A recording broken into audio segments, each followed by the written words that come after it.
بسم الله الرحمن الرحيم. أهلا بكم أعزائي تلاميذ سنة أولى متوسط. مرحبا بكم في هذا الفرض الثاني بالنسبة للفصل الأول. Obésité, quelle cause؟ يعني السمنة وما هي الأسباب؟ Les causes sont nombreuses et souvent multifactorielles، يعني الأسباب متعددة وكثيرة العوامل.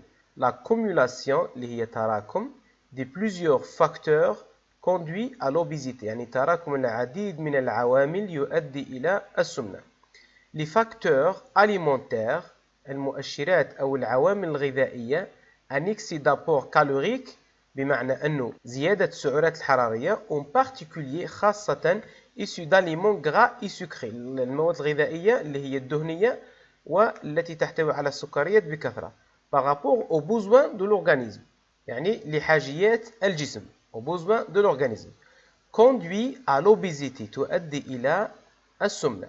En outre، يعني بالإضافة les troubles du comportement alimentaire، الاضطرابات الغذائية، منها grignotage اللي هو القضم، compulsion alimentaire بمعنى الإكراه الغذائي، يعني المأكولات التي تؤكل إكراها pour certains aliments. boulimie بمعنى الشراهة.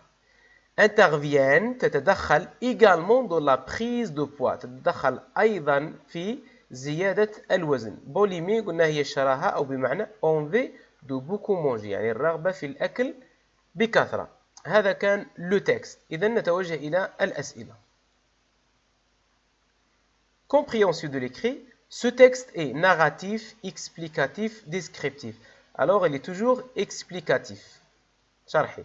Dans ce texte, l'auteur explique يشرح les dangers de l'obésité، يعني أخطار السمنة، أو les causes de l'obésité، أسباب السمنة. إذن الكاتب راه يشرح في أسباب السمنة.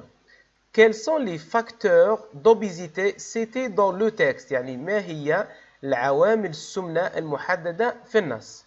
إذن بالعودة إلى النص، les facteurs alimentaires هي يعني السعرات الحرارية كالوريك، والمواد الدهنية والتي تحتوي على سكريات بكثرة، وأيضا les troubles du comportement alimentaire، اضطرابات الأكل.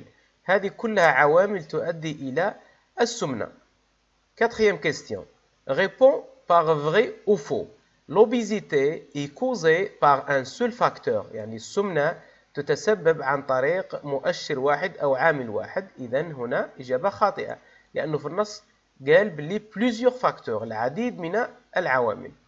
La boulimie اللي هي الشراهة est une cause de l'obésité، نعم هي سبب من أسباب السمنة. Relève du texte le synonyme du mot cause، يعني استخرج من النص شرح كلمة cause اللي هي أسباب.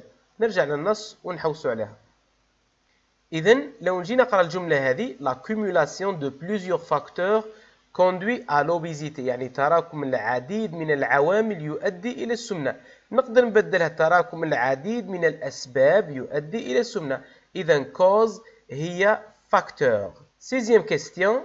Complète le tableau à partir du texte. إذن طلب منا استخرج adjectif qualificatif 2 من l'adjectif، وطلب منا un complément du nom، مكمل الاسم. نرجع للنص نحوسوا على l'adjectif. إذن l'adjectif les aliments gras الدهنية et sucrés، هذو ce sont des adjectifs، هذو صفات par rapport aux besoins de l'organisme. هذا un complément du nom، un complément du nom يعني مكمل اسم. حاجيات ماذا؟ حاجيات الجسم. إذن هذا مكمل الاسم وهذا des adjectifs. Septième question.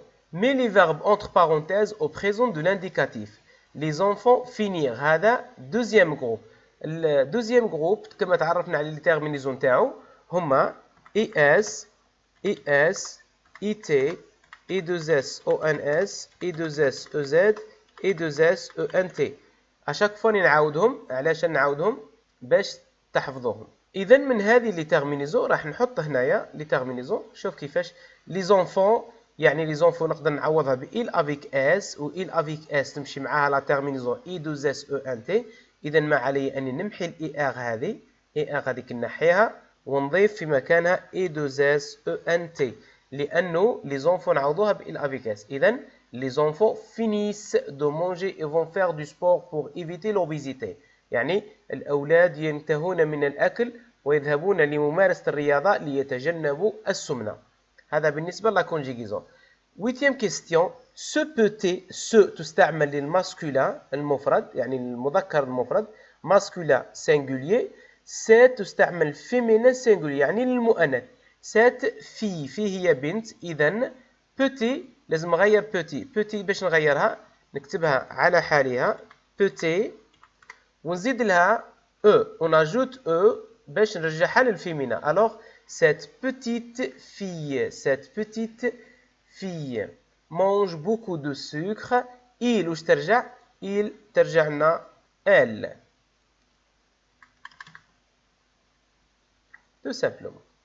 هذا فيما يخص السؤال الثامن.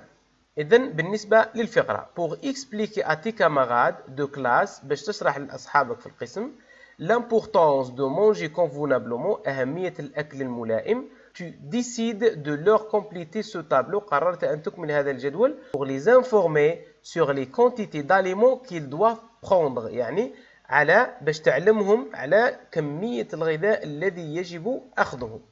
إذن في العمود الأول لدينا ce qu'on peut manger en grande quantité يعني ناكلوه بكثرة. ce qu'on peut manger en moyenne quantité يعني بكمية متوسطة. ce qu'on doit manger en petite quantité يعني بكمية قليلة.